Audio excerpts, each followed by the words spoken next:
Número 4068. De esta forma deshumanizada, llamaban a la comunista Mercedes Núñez Targa en un campo de concentración nazi. Desde sabotear municiones en las fábricas alemanas hasta ocultar su tuberculosis para evitar ser enviada a la cámara de gas, esta española logró burlar la muerte y desafiar al nazismo. Soy David Cot, presentador de Memorias Hispánicas, y en este episodio traigo el testimonio real de una superviviente que vio lo peor y lo mejor de la humanidad. Memorias Hispánicas. Ya expliqué en otro vídeo la terrible experiencia vivida por Mercedes en la cárcel franquista de Ventas, así que si te lo perdiste, ve a escucharlo. Pero sus experiencias carcelarias no terminaron allí. En enero de 1942 fue puesta en libertad provisional y en septiembre cruzó los Pirineos. Se incorporó a la resistencia francesa, formando parte de la quinta agrupación de guerrilleros españoles del departamento de l'Aude. Actuaba como enlace de los guerrilleros, su casa era un refugio para cuando había problemas, y se infiltró en el cuartel de los alemanes, en Carcasona, trabajando allí de cocinera, para suministrar información sobre los nazis. Sin embargo, el 25 de mayo de 1944, Mercedes y 11 de sus compañeros fueron detenidos por la Gestapo. 2 de los guerrilleros fueron asesinados durante las torturas realizadas por René Bach, personaje al que volveremos al final. Mercedes fue enviada al fuerte de Romainville, centro de internamiento cerca de París, y comenta esto, cita: "La población reclusa del fuerte de Romainville es bastante heterogénea. Junto a las militantes obreras fogueadas, participantes activas de todos los combates, hay campesinas de quienes los alemanes sospechan, con razón, que han ayudado a los maquis, funcionarias que han proporcionado documentación o bien tarjetas de racionamiento a los resistentes, e incluso mujeres de la alta burguesía y hasta de la aristocracia. Sí, señor, una condesa. Detenidas por sus actividades gaullistas o bien como rehenes, por el hecho de tener marido o hijo en Londres con el general de Gaulle. Claro está que toda esta diversidad es motivo de serios encontronazos. Sin embargo, por encima de todas las diferencias de clase, nos une un odio común hacia el ocupante nazi. Aún se nos trata con cierta decencia. Nos dejan salir al aire libre todos los días. Nos reparten a menudo paquetes de los cuáqueros y de la Cruz Roja. Todas estas señoras, salidas de ricas familias, tienen la sólida convicción de que los alemanes la respetarán. Y que si la Convención de Ginebra por aquí y los derechos del hombre por allá, pronto perderán las ilusiones". Fin de la cita. Estuvo poco tiempo allí y la trasladaron a Saarbrück, al suroeste de Alemania, donde pasó 8 días. En ese segundo nivel de campo de concentración, las condiciones ya eran notablemente peores. Cita: "No sabemos a dónde nos llevan, aunque no pensamos que nos lleven a veranear a cuenta del Gran Reich. Algunas se hacen ilusiones. Las españolas, no demasiadas. Conocemos ya el fascismo. Desde que hemos puesto los pies en el campo de Saarbrück, la actitud de nuestros carceleros ha sufrido un cambio radical. En Romainville nos hablaban todavía en tono correcto. En el despacho cercano a la entrada, donde nos hacen pasar una a una, empieza el saqueo. Los SS, machos y hembras, se disputan las piezas de ropa, las joyas, las pieles, los monederos de las prisioneras. Se comportan como bestias. En medio de groseras risas mastican descaradamente el contenido de los destripados paquetes de la Cruz Roja, que tan pomposamente nos habían entregado. De repente, nos invade un escalofrío de indecible espanto. De todas las avenidas del campo llegan hacia nosotras seres humanos que parecen fantasmas, la imagen misma de la muerte, de una transparencia de larvas, caras como calaveras, todo ojos y dientes, cuerpos esqueléticos, manos descarnadas de difuntos, las cabezas esquiladas al acero, cubiertos de harapos. Son los prisioneros. Hay un silencio de muerte. Paralizadas de espanto, adivinamos por primera vez la respuesta a una pregunta que nos había atormentado siempre. ¿Qué hacían los nazis con los prisioneros? Después de las detenciones, los combatientes de la resistencia desaparecían sin dejar rastro. Nunca jamás se sabía nada de ellos. Los SS, rubios, sanos, rojos de cara, bien nutridos, bien vestidos, impecablemente limpios, mirándolos a ellos y a nosotros alternativamente, ríen groseramente disfrutando de nuestro espanto. Fin de la cita. De Saarbrück, Mercedes fue trasladada al campo de concentración femenino de Ravensbrück, al noreste de Alemania. Describe así el viaje, cita: "De Romainville habíamos llegado en un vagón de viajeros. En Saarbrück nos meten en vagones de ganado. Dentro de aquel vagón asqueroso, todo se ve muy pronto invadido por una pestilencia insoportable, hedor de orinas y de excrementos, de sudor de mujeres sin lavar en 8 días. 5 días, casi a oscuras, respirando excrementos, sucias, hambrientas. 5 días durante los que no recibimos ni más víveres ni tan solo una gota de agua. Fin de la cita.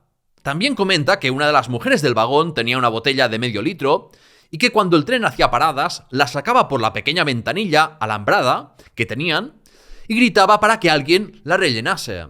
Alemanes anónimos llenaron la botella y luego entre las mujeres se repartían la poca agua que había, lo que les permitió llegar vivas a Ravensbrück. Esta solidaridad demostraba que no todos los alemanes eran nazis. Al llegar a Ravensbrück el 23 de junio de 1944, tuvieron que pasar 12 horas de pie sin moverse. Es el llamado Appell, el recuento de prisioneras en posición perfecta, inmóvil e impasible ante el frío o que compañeras cayeran o fueran golpeadas. Era una forma de deshumanizar que se repetía cada día durante varias horas. Rápidamente, Mercedes se dio cuenta de que las prisioneras llamadas capos eran tan peligrosas como los nazis.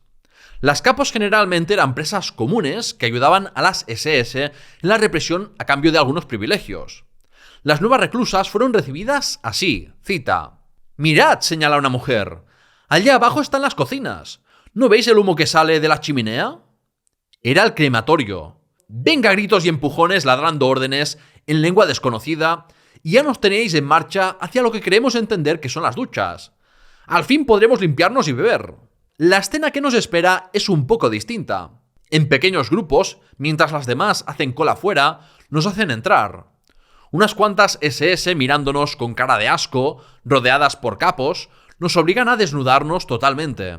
Nos lo arrebatan todo, absolutamente todo, hasta los pañuelos y las toallitas higiénicas. Nos quedamos igual que cuando nuestras madres nos trajeron al mundo. Cuando les parece, obligan a una prisionera a soportar un registro íntimo. Después examinan cuidadosamente nuestros cabellos, los sobacos, el pubis, a la búsqueda de hipotéticos parásitos. Es indigno, humillante. Bruscamente nos empujan bajo las duchas. El agua es gélida. No nos dan ni jabón ni toalla. Demasiado lujo. Con ansias sedientas tragamos las gotas de agua que nos salpican la cara. Pocos segundos más tarde, otra vez gritos y empujones. Nos llevan a una barraca. Nos agregan unas centenares de polacas y de soviéticas, así como algunas judías. Con estas últimas van algunos niños, pálidos, delgaditos, de inmensos ojos aterrorizados de adultos. La falta de espacio nos obliga a una inmovilidad total, que después de media hora resulta extremadamente penosa. Y no veas después de un día entero. Habrías abofeteado a todas las que te rodeaban. Consigo llegar hasta una ventana. Fuera, algunas prisioneras, ya veteranas en el campo, vagan en torno a nuestro bloque a la caza de noticias frescas. De repente descubro entre ellas a Lola García Echevarrieta, vieja luchadora, buena amiga mía de Barcelona. Sin pensármelo más, salto por la ventana. Nos abrazamos con emoción. Lola, nos han dicho que si una está enferma, que no lo diga. ¿Por qué? Lola es una mujer sincera y valiente. La mano que me encoge el brazo tiembla un poco, pero no le queda más remedio que decir la verdad. Hace algún tiempo, ¿sabes? Vino un transporte de mujeres, empieza diciendo. Eran todas soviéticas. Llegaron al atardecer y las colocaron en hileras, fuera. Era el momento más duro del invierno. Por la mañana siguiente, cuando fuimos a trabajar, aún estaban allí, de pie en hileras. Algunas estaban por el suelo, muertas, tal vez desfallecidas, no lo sé. Prohibido tocarlas. Cuando volvimos del trabajo, por la noche, las mujeres continuaban en el mismo sitio, inmóviles, pero desnudas. Al día siguiente, por la mañana, casi todas estaban muertas. Pero unas cuantas desgraciadas continuaban allá, aún de pie. Aquellos ojos. Cuando volvimos de trabajar, la plaza estaba vacía. ¿Empiezas a entender qué es Ravensbrück? ¿Es posible, Lola? Con un gesto de la mano señala a 2 chicas. Mírales las piernas. Las piernas de las 2 chicas tienen 2 largas y profundísimas cicatrices, en sentido vertical. ¿Qué es eso? Experimentos científicos de los médicos nazis. Les han sacado los tuétanos. Son los conejillos de indias del bloque 32. A menudo les fallan las piernas y caen. Quedan lisiadas de por vida. A otras les hacen cosas aún peor. Muchas, casi todas, mueren. O bien las matan para estudiar en sus cuerpos el resultado de los experimentos científicos. Fin de la cita. La naturaleza de campo de exterminio de Ravensbrück se puso rápidamente en evidencia. Cita. Nos espera un oficial SS, de ojos claros y fríos, sentado, espatarrado, al lado de una mesa. La escena que relato a continuación es muda. Tenemos que avanzar una por una, girar sobre ti misma como cuando te pruebas un vestido en casa de la modista, inclinar la cabeza hacia el SS y abrir la boca. El nazi apunta algo y nada más. ¿Es un dentista?, preguntan de buena fe algunas. La espantosa verdad, que por suerte la mayoría ignora, es que se trata de una primera selección para la cámara de gas. Eliminadas las viejas, las que tienen defectos físicos, mutilaciones o enfermedades visibles. ¡Fuera! Al gas, al crematorio. El Gran Reich no quiere alimentar bocas inútiles. Al día siguiente, por la tarde, ladrando de lo lindo y empujándonos, nos obligan de nuevo a desnudarnos y a salir. Hay una especie de camilla sucia y manchada, y al lado, la doctora. Está bastante claro de lo que se trata. Reconocimiento íntimo. Aquel examen les permite conducir al exterminio a algunas prisioneras que han escapado de la primera inspección del dentista. Algunas por enfermedades genitales o bien por fibromas. Otras por estar embarazadas. Sí, las mujeres que esperan un hijo son sistemáticamente conducidas a la cámara de gas. Una porque ellos mantienen con vida únicamente a aquellas que pueden trabajar a rendimiento pleno, y otra porque los nazis no quieren niños de razas inferiores. Han hecho la selección. A un lado las enfermas, las ancianas, las mujeres embarazadas, al otro las jóvenes, las fuertes, las que pueden ser utilizadas como esclavas. Las primeras son candidatas al gas Zyklon, las otras son destinadas a un comando de trabajo. Constanza, María y yo somos reconocidas útiles. Terriblemente impresionadas, nos despedimos de las inútiles. ¿Saben qué les espera? Constanza pasa a ser el 4067 y yo el 4068. Te tienes que aprender tu número en alemán porque te llaman y si no respondes ja, inmediatamente bofetada. Fin de la cita. En Ravensbrück vio a numerosos niños judíos con sus madres y cuando publicó esta parte de sus memorias en 1980, aprovechó para hacer este comentario muy pertinente en la actualidad que hacía clara alusión a la colonización israelí de Palestina. Cita. El recuerdo de aquellos niños judíos es como una herida permanente, nunca curada para nosotras, las deportadas. Por eso cuando alguien, en su nombre, tiene el descaro de justificar otros genocidios, me duele como si los viese asesinar por segunda vez. Fin de la cita. Si te está gustando el episodio, acuérdate de darle a me gusta para ayudar a difundirlo y estar suscrito al canal y 2 podcasts para no perderte nuevo contenido. Dicho esto, el 21 de julio de 1944, Mercedes fue enviada al último campo de concentración nazi por el que pasaría, el subcampo de Leipzig, que servía para albergar a los trabajadores forzados del complejo metalúrgico y militar de Hassack, una de las empresas alemanas que más se benefició de la mano de obra esclava. Sobre el rol de los empresarios en el nazismo, la comunista española hace esta reflexión, cita. Se ha hablado mucho de los esbirros de la Gestapo, los monstruos SS, pero no tenemos que olvidar que no eran más que siniestros ejecutantes. Se ha dejado, sin embargo, un poco en la sombra, el papel dirigente que tuvieron los grandes magnates de la industria alemana, que explotaron sin escrúpulos a los deportados, obligándolos, en pleno siglo XX, a trabajar como en tiempos de la esclavitud, apenas nutridos, haciendo jornadas agotadoras, los trabajos más duros y peligrosos, tratados a golpes, sin dormir, sometidos a apels de horas y más horas diarias, y con la espada de Damocles del gas Zyklon constantemente sobre la cabeza. Un accidente, una enfermedad, los dejaba inútiles, al gas. Otros deportados llegarían para sustituirlos. La mano de obra era barata. Fríamente, los estudios estadísticos hechos por ellos daban una media de 9 meses de vida a cada deportado. Fin de la cita. Antes de ser mandadas a la fábrica de Hassack, asignaron a las nuevas reclusas una misión peligrosa, pero que les dio la primera oportunidad para una acción colectiva de sabotaje. Cita. Creemos emprender el camino hacia alguna fábrica o taller y nos quedamos muy sorprendidas cuando vemos cuál es el trabajo que nos espera. Nos llevan a una fábrica que ha sido bombardeada.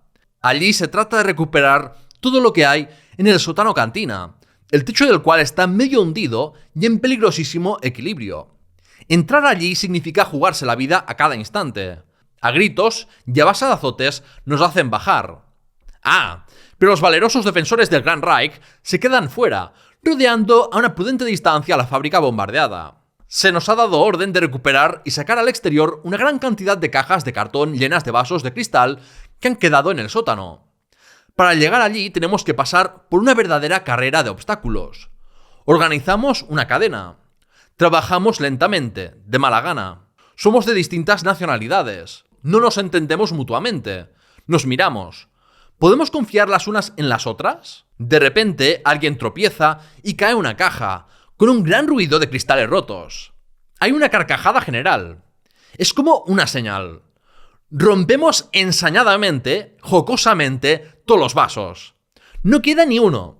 Acabado el cristalicidio, salimos del sótano muy eufóricas, sonriéndonos mutuamente, terriblemente enorgullecidas de nuestro primer sabotaje. Fin de la cita. La fábrica Hazak era enorme y se dedicaba a la producción de obuses, es decir, municiones para la artillería. Trabajaban en ella 6.000 prisioneros de guerra de todas las nacionalidades, además de una pequeña cantidad de obreros alemanes que ejercían funciones técnicas y de rectificación.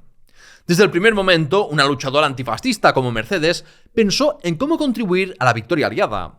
Describe así su trabajo y sus acciones de sabotaje. Cita: el trabajo consiste en hacer pasar un obús por un calibre. Si pasa justo, el obús es bueno. Si no pasa, se tiene que enviar a desbaratar. Y si baila, al desguace. Muy concienzudamente, me harto de enviar al desguace obuses buenos, de dar como perfectos los defectuosos y enviar a desbaratar los que tienen medidas correctas. Tenemos que recordar que cada obús inutilizado son vidas de los nuestros ahorradas. Desorganizar la industria de guerra representa ganar una batalla importante.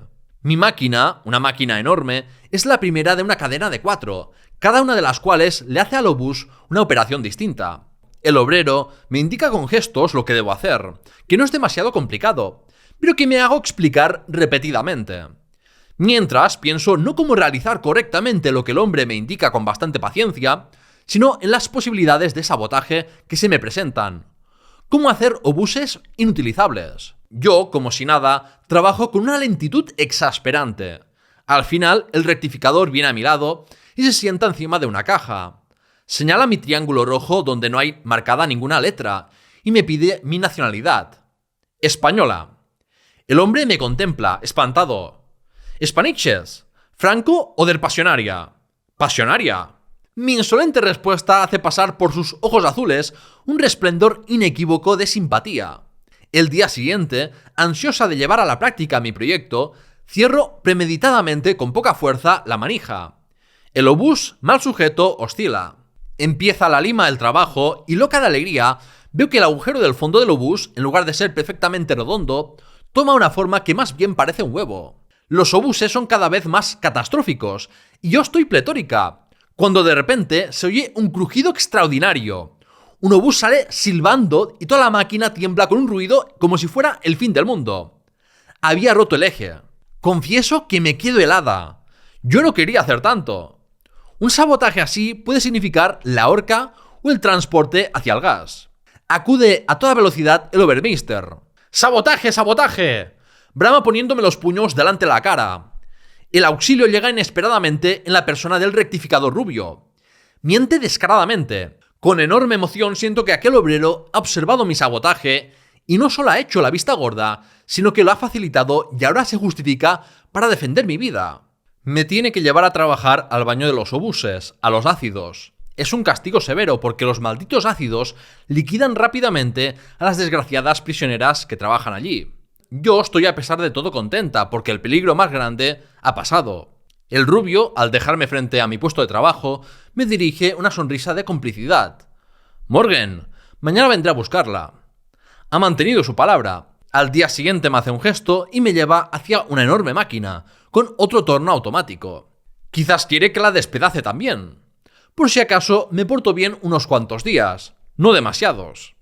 Como consecuencia de mi involuntaria hazaña, se tienen que llevar con grúas y cadenas la máquina estropeada, lo que significa la paralización de las 4 máquinas de la cadena durante 10 días. Si tenemos en cuenta que cada día salen de la cadena 700 obuses, el hecho significa una pérdida de 7.000 obuses para el Gran Reich. Fin de la cita. Mercedes Núñez Targa no fue la única que saboteó la producción armamentística alemana. Solo fijándome en las españolas, que había 8 en Hassack en aquel momento, el sabotaje de la anarquista Elisa Garrido es todavía más destacado. En cada uno de los obuses dejaba una pequeña cantidad de explosivos y el acumulado hizo explotar una máquina y provocó la muerte de 2 alemanes. Por otra parte, las condiciones de vida entre los trabajos forzados y el campo de Leipzig eran realmente duras. Cita: durante una semana empezamos a trabajar a las 5 de la mañana para terminar a las 5 de la tarde. Antes de salir tenemos que hacer el inevitable apel, nunca menos de 1 hora. Ya de regreso, otra hora, nunca menos de apel. Al mediodía nos llevan al campo a comer. Tenemos que engullir la sopa rápidamente. Y venga, otra vez en formación. Regresamos al tajo. Cada vez la comida es peor y la ración más reducida. Con el estómago vacío, trabajando bárbaramente, manteniéndonos diariamente durante horas y horas en el apel, inmóviles debajo de la nieve, la lluvia o el frío, sin casi dormir, las enfermedades y los accidentes menudean. Sobre todo al final de la semana, por la noche, se producen terribles accidentes debido al agotamiento extremo. Una chica judía deja allí su brazo, una francesa ve su mano aplastada. Únicamente el instinto de conservación nos mantiene en pie. Observas cómo trabajan mujeres que son como cadáveres vivientes, físicamente deshechas, pero que saben que si paran, agotadas, lo que les espera es el fatídico transporte. Nadie va a la enfermería más que cuando no queda otro remedio, porque sabemos que la estancia en el Revier, la enfermería, por donde vagan como buitres los siniestros médicos nazis, es la más segura recomendación para el transporte. El viaje de ida sin retorno, que termina en el crematorio pasando por la cámara de gas. La espantosa realidad es que todas nosotras, más tarde o más temprano, estamos destinadas al crematorio. Nuestra única posibilidad de sobrevivir es el aplastamiento definitivo de los ejércitos fascistas. ¿Llegará tiempo para mí la victoria?, se pregunta cada prisionera, asistiendo impotente a la rapidísima degradación de su propio organismo. Fin de la cita. Pese a que no iban sobradas, las prisioneras francesas y españolas entregaron voluntariamente parte de la escasa comida que recibían a niños judíos que fueron destinados a trabajar con los ácidos, una forma de exterminarlos rápidamente. Sin embargo, el compartir comida solo sirvió para alargar unos días más su vida, y al final fueron destinados al crematorio. En otras acciones de solidaridad colectiva tuvieron mucho más éxito. Las reclusas observaron que las SS en la fábrica actuaban de una forma mucho más benevolente que en los campos de concentración. Eso era porque les preocupaba la opinión de los obreros alemanes, pues muchos de ellos eran comunistas y no convenía que se rebelasen. Los nazis presentaron en bandeja la oportunidad para incitar la rebeldía. Las presas se enteraron de que querían pagarles un sueldo delante de los obreros alemanes para hacer como que eran trabajadores libres. Las mujeres decidieron rechazar públicamente el dinero. Las españolas no lo dudaron ni un segundo, pese a saber que, en el momento de pasar a la acción, algunas prisioneras podrían echarse para atrás y provocar que las pocas valientes que desafiaran a los nazis fueran enviadas a la cámara de gas. Cita: aquella mañana aparece el Obermeister. Se coloca detrás de mi máquina, que es la primera, mira mi número inscrito en la manga, apunta algo en una libreta y me deja encima de la mesa donde yo instalo los obuses un pequeño papel blanco impreso, escrito en alemán. Lo miro distraídamente, sin entender nada. De pronto Chantal, una chica francesa que habla alemán, pasa delante de mí con una carretilla de obuses. Chantal, ¿qué es eso? La chica se asusta. ¡Meh! ¡C'est l'argent! ¡Es el dinero! Hay que rechazarlo. Dejando un obús dentro de la máquina, paso delante del rectificador sorprendido y me voy hacia el Obermeister, con el papel en la mano. En catalán o en castellano o no sé en qué lengua, a tumbos, mostrándole mi triángulo rojo y gritándole política, le pongo en la mano el papel. El Obermeister se dispone a anotar mi matrícula, pero ya un grupo de chicas soviéticas, que también se ha dado cuenta, corren hacia él y no le dan los papeles en mano, sino que los tiran a sus pies. Y otras, y aún otras más. Es exultante, extraordinario. Tengo la impresión maravillosa de estar volando por las nubes, cuando de sopetón, 4 magníficas bofetadas me hacen bajar a la tierra. Es un SS como un tapón, pero las bofetadas parece que me las ha dado un gigante. A empujones me lleva hasta la máquina, donde el desgraciado obús está hecho un garabato. Por doquier los SS, tanto machos como hembras, reparten bofetadas a destajo. La sorpresa y la emoción de los obreros alemanes son muy visibles. Acabamos de demostrar que somos luchadoras antifascistas. Nosotras alzamos la cabeza con orgullo. Nos encontramos ya más allá del miedo. Es la sensación más exultante que pueda existir. Un viejo obrero alemán se acerca a mi máquina y se agacha a engrasar unas piezas. Con la voz rota de emoción me susurra: «Bien, camarada», y añade: «Hitler no es Alemania». Volvemos al campo en hileras de 5, con la cabeza bien erguida, marcando el paso, orgullosas, locas de alegría. No nos hace falta más que ponernos a cantar. Ni una sola mujer ha fallado. En todos los turnos, en todas las secciones, el resultado ha sido el mismo. Y somos 6.000 de todas las nacionalidades de Europa. Os lo digo tal cual lo pienso. Aquel fue uno de los días más felices de mi vida. Esperamos de pie las represalias, pero al contrario, el comandante y los SS están un poco abatidos. ¿Qué pasa? Nuestra alegría es máxima cuando alguien nos explica que los obreros alemanes se han quejado al Obermeister porque han sido apaleadas numerosas obreras. Fin de la cita. Como consecuencia de su actitud rebelde, las prisioneras empezaron a recibir una mejor alimentación. A pesar de ello, Mercedes no tardó en tener que abandonar su trabajo en la fábrica por enfermedad. Enfermó de escarlatina y estuvo en cuarentena en un barracón de infecciosas. No le dieron ningún medicamento y salió agotada y con muchas dificultades para andar. Solo con la ayuda de una compañera española pudo aparentar normalidad y evitar ser enviada al crematorio. Al no ir ya a trabajar en la fábrica Hazak, se le asignó el trabajo de pelar patatas y legumbres para la cocina de las SS. Algo duro teniendo en cuenta que apenas le daban nada de comer. Tanto es así que una vez, a Mercedes, el hambre le nubló el juicio por unos instantes y le entraron muchas ganas de arrebatar violentamente la remolacha que una compañera estaba masticando. Quedó espantada de sí misma. Y mientras los alemanes no dejaban de perder batallas en su propio país y los actos de sabotaje en la fábrica eran cada vez más comunes, el estado de salud de la comunista española no hizo más que empeorar. Cita: «Apenas puedo mantenerme en pie. ¿Cuántos kilos pesaría? Ni lo sé. Parece que me han sacado la carne a puñados. Todo, la vida, el amor, el hijo que habría querido tener, todo se ha terminado. Hace 2 días que lo sé. Toda la noche me la he pasado tosiendo, con una tos extraña, como si rompieses un papel. Escupo una materia viscosa y me limpio con un trozo de trapo que me ha traído Carmeta de la fábrica. El pañuelo está manchado de sangre. Hemoptisis, pues tuberculosis. Tuberculosis, sinónimo de transporte. No se lo he dicho a nadie. Agarrada del brazo de Madame P, voy pensando en aquello. No, la liberación no llegará a tiempo. Demasiado tarde. Y habría querido tanto vivirla». Fin de la cita. Ese mismo día, la dirección del campo de concentración se dispuso a hacer una selección de mujeres que irían a la cámara de gas. Así vivió Mercedes un momento tan terrorífico. Cita: «La fábrica tiene que suprimir de su plantilla 50 mujeres de las que no trabajan. 50 de ustedes se irán en transporte. Yo estoy en la primera hilera. Siento escalofríos. Estoy helada. Me tiemblan las piernas. Y aquel terrible dolor en los pies. No caer, me repito. De pie, bien erguida. No bajar la vista. El comandante avanza lentamente. Me mira. Adiós a todo. El fin. No. Pasa sin detenerse. 2 zancadas y con el índice señala una mujer. La primera. Ahora quedan 2 prisioneras más. 3 posibilidades más para mí de sobrevivir. ¿Por qué aquella idea indigna? ¿Por qué aquella especie de alivio cada vez que el comandante señala una nueva víctima? Me doy asco a mí misma. Marcel, me digo a mí misma. Si te señala dirás Stalingrad, bien fuerte. Lo dirás, ¿verdad?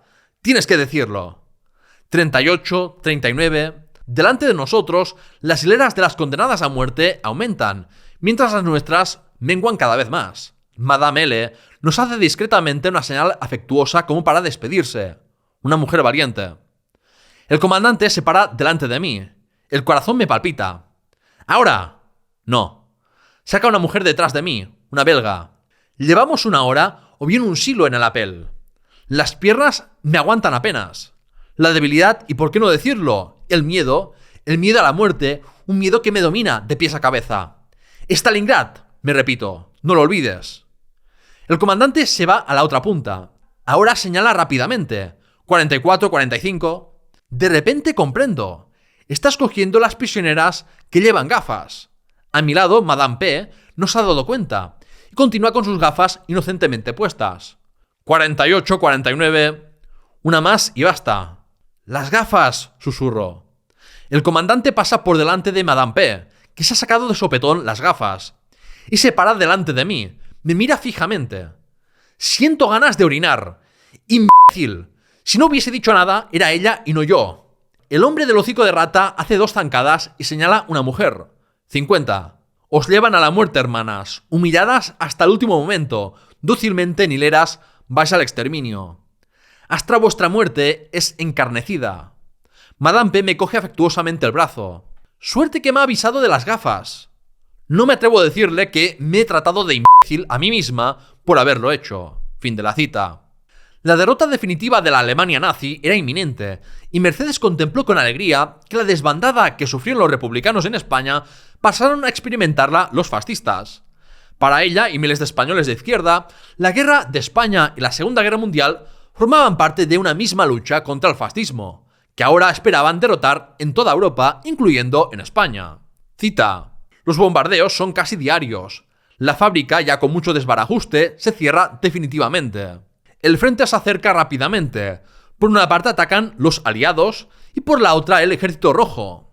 Un día, estando al lado de la ventana, contemplo un espectáculo que me causa un jubiloso susto. Por la desolada llanura pasa un grupillo de soldados. Van sucios, desorientados, el miedo en los ojos, la ropa manchada, andrajosa. Recuerdo aquellos ojos enloquecidos por el miedo, aquellos hombres en desbandada. Los hombres no son los mismos. El uniforme, el de nuestro ejército popular. En la primavera del 38, grupos de soldados desconcertados corren por los caminos y las carreteras de Cataluña. Durante 7 años aquella humillación me ha quedado en la garganta. Y ahora son los otros los que corren. Fin de la cita. En el último día de control alemán sobre el campo, aún tuvieron tiempo de declarar que Mercedes tenía que ser mandada a las cámaras de gas. Pero con todos los nazis en desbandada, tal orden no se ejecutó. Cita. Al día siguiente, un siniestro médico nazi aparece en el revier. Meticulosamente, examina los rostros empalidecidos de las enfermas uno por uno. Después, con el índice, señala las destinadas al transporte. Nadia, Ada, yo misma y muchas otras. El transporte. Inesperadamente, esta vez, mi designación para la cámara de gas no me causa pánico. Llegarán antes. A la mañana siguiente, un estrépito ensordecedor nos hace erguir con emoción violentísima. ¡El cañón!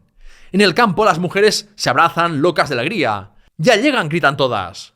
Los cañonazos suenan regulares, cada vez más cercanos. Guiándonos por el sonido, comprendemos que la artillería está rodeando la ciudad de Leipzig. La alegría ha llegado al paroxismo cuando todos los altavoces del campo empiezan a ladrar. El campo tiene que ser evacuado. Las prisioneras tienen que estar listas para salir inmediatamente. El comandante ordena que salgan todas las mujeres que no estén enfermas. Las españolas vienen a verme. Ven con nosotras, te ayudaremos, te llevaremos si hace falta. El ofrecimiento es generoso y me emociona profundamente. Yo sé que habían mantenido su palabra hasta el límite de sus fuerzas, pero ¿podrían hacerlo? Está bien claro que no. Mi presencia no solo equivale a un suicidio, los SS rematan de un disparo en el cogote a las que no pueden seguir, sino que pondría en peligro la vida de mis abnegadas compañeras. Lo rechazo. Entonces Carmeta, muy emocionada, saca de un saquito una pequeña bandera republicana. Toma, la hemos hecho para ti. Mañana es 14 de abril. Si estás libre, te la pones. Por la mañana temprano, la doctora Irena llega al revier y pide silencio. En su rostro bondadoso hay una expresión grave. Los SS exigen que todas, hasta las enfermas, abandonen el campo. Únicamente se pueden quedar aquellas que se encuentren en la imposibilidad de andar. Marca una pausa y añade: yo no sé lo que harán con las que se queden. Tampoco sé qué harán con las que se vayan. Que cada una tome su propia decisión. Hay un silencio de muerte. Lo hemos entendido. Nos jugamos la vida a cara o cruz. Sin dudar ni un segundo alzo la mano. Yo me quedo. Las hembras SS, impacientes, gritan y apresuran a las que tienen que irse. Observo que algunas de ellas se han sacado el uniforme. ¡Excelente señal! Tienen miedo. Salen en hilera las prisioneras, custodiadas por perros y SS, y nosotras las observamos alejarse desde la ventana, cuando de repente la puerta del revier se abre y con una alegría indescriptible vemos aparecer a la doctora María y a la doctora Irena. Afrontando el peligro, desobedeciendo las órdenes de los nazis, se quedan con nosotras, compartiendo nuestra suerte. Saben, más tarde nos lo dijeron, que los SS tienen la intención de minar el campo. Ignoran si lo han hecho, y a pesar de todo, su conciencia de médicos no les permite abandonar a las enfermas. Su presencia no es únicamente un poderoso estímulo, sino algo vital. ¿Qué habríamos hecho muchas de nosotras sin su asistencia? Aún podemos ver a lo lejos las hileras de prisioneras cuando una soviética entra en el revier como una loca. ¡Tovarichi! ¡Tovarichi! La mujer gritando a borbotones, habla y gesticula, llora y ríe al mismo tiempo. Cuando vemos la extraordinaria emoción y los gritos victoriosos de todas las soviéticas, comprendemos que algo magnífico está ocurriendo. ¡Somos libres!, traduce una mujer con exaltación. ¡Libres, camaradas! ¡Todos los SS se han ido! Hasta las más moribundas se alzan de las camas. Reímos, lloramos, nos abrazamos. No encuentro palabras para describir aquel momento inolvidable. Solo recuerdo que mi primer reflejo fue ponerme rápidamente la banderita republicana tan amorosamente confeccionada por mis hermanas españolas. Estamos a día 14 de abril de 1945. Fin de la cita. La llegada al campo de un ejército aliado no fue rápida. Cita. Durante 5 días interminables, los ejércitos de liberación continúan sin aparecer por el campo. 5 días en el que el sistema D, ingenio, es de rigor para poder sobrevivir, empezando por asaltar la despensa y el guardarropa de los SS, por suerte bien provistos. Ellos sí que no pasaban hambre. Los obuses nos pasan por encima de la cabeza continuamente. Escuchamos el ruido de las metralletas, tiros y explosiones por doquier. El día 19 de abril, temprano por la mañana, aparece un soldado americano. Los soldados americanos nos dan la mano. Algunos, viendo nuestra increíble miseria física, lloran. Pensamos que el ejército americano se va a hacer cargo inmediatamente de nosotras con toda prontitud. Somos ingenuas. Una cosa es el contacto fraternal con los soldados y otra el comportamiento de los jefazos. Un médico militar americano de alta graduación viene al campo, masticando su chicle, pasando a toda prisa, con la más absoluta indiferencia, delante del puñado de mujeres extenuadas, algunas ya moribundas, y decreta que aquel no es su business y que el ejército americano no se ocupa de los civiles. Le llevo delante a la pobre Nadia Krichenko, que se está muriendo, los ojos vidriosos. Pero aquel energúmeno continúa masticando su chicle y repitiendo que le da igual. Not my business. La habría bofeteado. Suerte que con él viene otro médico, canadiense, que al verme tan desesperada me dice en francés: no insista, es una bestia, yo haré lo que sea necesario. Fin de la cita. Es triste, pero por mucho que la guerra estuviera terminando, muchas personas murieron tras ser liberadas. Además es terrible ver cómo, en las zonas ocupadas por las democracias liberales, muchos criminales nazis no solo no fueron castigados, sino que conservaron cargos de importancia. Cita. Al día siguiente, a las enfermas de los pulmones nos llevan a la Krankenhaus St. Jacob, en los alrededores de Leipzig. El personal que nos cuida es generalmente voluntario. El encargado del servicio, el doctor Halter, un patriota polaco, se desvive por intentar curarnos, pero poco, muy poco, puede hacer por el agotamiento extremo de los enfermos y por los insuficientes medios técnicos de que dispone. Hombres y mujeres mueren a un ritmo espantoso. Nunca en la vida he visto morir así, masivamente, a tantos seres humanos. Parece como si hubiesen retenido la vida hasta la liberación y que de repente se les hubiera roto un resorte. Un mes más tarde llega la orden de repatriación para Germain y para mí, por fin transportadas. Viene un coche de la misión francesa. Somos las últimas repatriadas a Francia de todas las que nos hemos quedado en el campo. Abrazo a Nikolayenko con fuerza, hago un guiño a los 2 chicos italianos y vamos los 2 a despedirnos del doctor Halter. Lo encontramos deshecho, casi llorando.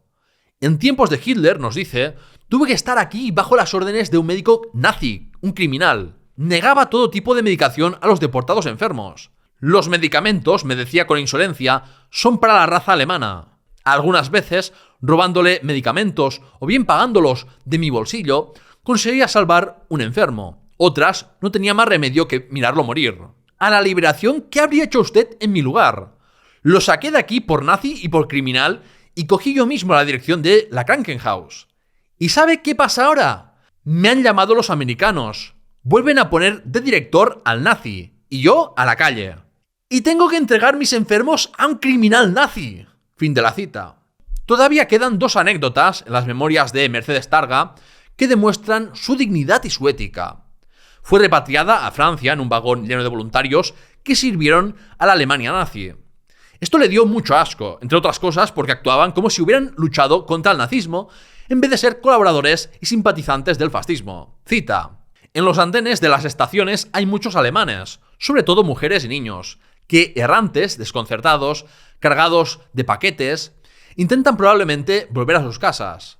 De repente, las voluntarias del tren empiezan a insultarlas groseramente. «Boches, cerdas, estáis caput, ¿eh?». Las 2 mujeres, asustadas, están a punto de llorar. Las voluntarias se ríen y las insultan todavía más. Algunos soldados americanos, por si fuera poco, quieren participar y empiezan a lanzar papeles sucios y mondas de naranja a las 2 desgraciadas. Yo lo veo todo rojo. Sacando la cabeza por la ventana, llamo a la abuela con un gesto. Ve mi chaqueta rayada, de prisionera, y se acerca tímidamente. Hay un silencio. Las voluntarias y los soldados americanos deben preguntarse qué bromilla pesada le reservo yo a la pobre vieja. Le doy un puñado de galletas. «Para el niño», le digo en voz alta y clara. Las voluntarias me miran, estupefactas. El oficial americano se me acerca. Está enfurecido. «¿Qué hace? Son alemanas, ¿entiende? Alemanas. Nazis. Es una vergüenza que usted...». «¿Alemanas? Ya lo sé», le respondo secamente. «¿Nazis? Eso usted no lo puede afirmar». Lo que es una vergüenza es que estas señoras, señalando a las voluntarias, que ellas sí que han servido voluntariamente a Hitler, se permitan insultarlas. Y sus soldados, en lugar de atacar mujeres indefensas y chiquillos, harían mejor servicio si persiguieran a todos los nazis que se pasean libremente por Alemania. Todas las voluntarias desaparecen de las ventanas. El americano, refunfuñando no sé qué, se va hacia sus soldados, que desaparecen también. Al marchar el tren, las 2 mujeres nos sonríen tímidamente. El niño se come las galletas con desesperación. Fin de la cita. ¿Te acuerdas de que al principio he mencionado a René Bach? Este joven del Gestapo fue responsable de la muerte de compañeros de Mercedes y de que ella misma terminara en campos de concentración. Pues fue capturado cuando intentaba huir, haciéndose pasar por un miembro de la Resistencia, y se celebró un juicio contra él en Carcasona. Entre los 27 testigos estaba Mercedes. Por ello fue fusilado el 6 de septiembre de 1945. Pero lo que me parece reseñable es cómo Mercedes, cuando vio a Bach en prisión, no dejó que el inevitable demonio con sed de venganza que le comía por dentro venciera a su ética. Cita: «Llego a la prisión en un estado de exaltación extraordinario, temblando, con fiebre. La enfermera trata de calmarme, me da consejos que yo ni escucho. Bach a mi alcance. Mis compañeros asesinados, el hambre, el miedo, el apel, la cámara de gas, los latigazos, las humillaciones, todo el odio acumulado me sube a bocanadas, me atenaza la garganta, me hace palpitar con fuerza el corazón. Escupirle a la cara, abofetearlo hasta cansarme. Lo primero que ven mis ojos son unos pies calzados con zapatillas miserables, en cada tobillo un grillete, y uniéndolos una corta cadena de hierro. Bach entra. No el Bach presumido, el de chaqueta blanca y el pañuelo perfumado, sino un hombre vencido, vestido con el oscuro uniforme de presidiario, sucio, desaliñado, sin afeitar, mirándome con ojos de bestia acorralada, temblando de miedo. Y de repente, es como si me tirasen un jarro de agua fría. ¿Cómo hacerle nada a un enemigo encadenado? Todo el rencor acumulado me empuja. Venga, adelante. ¿Es que él tenía lástima de nadie? No me inspira la más mínima piedad. Pero algo más fuerte que todos los odios me ata las manos. Es confusamente el sentimiento de mi propia dignidad. Salgo de allí a punto de desfallecer, pero salgo con la cabeza bien alta. No, el nazismo no me ha vencido. No me ha hecho utilizar sus propios métodos. Porque en el desafío entre el torturador y el torturado, es el torturador quien, inevitablemente y sin remedio, pierde para siempre su propia dignidad. Si le hubiese abofeteado a Bach, yo nunca más habría podido mirarme a la cara. Fin de la cita. Tras la guerra, Mercedes pasó mucho tiempo en hospitales, casas de reposo, sanatorios, quirófanos, y tuvo recaídas porque sufrió secuelas crónicas por su experiencia en los campos de concentración. Nunca tuvo la actitud de decir, yo ya he hecho bastante, ahora se lo dejo a los jóvenes. Fue activa en la participación de movimientos sociales y sindicales y firmó artículos bajo seudónimos en periódicos españoles y franceses. En 1946 conoció en el exilio francés a un antiguo guardia de asalto de Madrid y tuvieron un hijo. En 1968 creó el Partido Comunista de Galicia y fue una de sus dirigentes junto a otros comunistas históricos. Y tras la muerte de Franco volvió a España para hacer divulgación sobre las experiencias vividas por los represaliados del fascismo en España y Alemania. Hasta su muerte en Vigo en 1986, tuvo una vida comprometida con la política.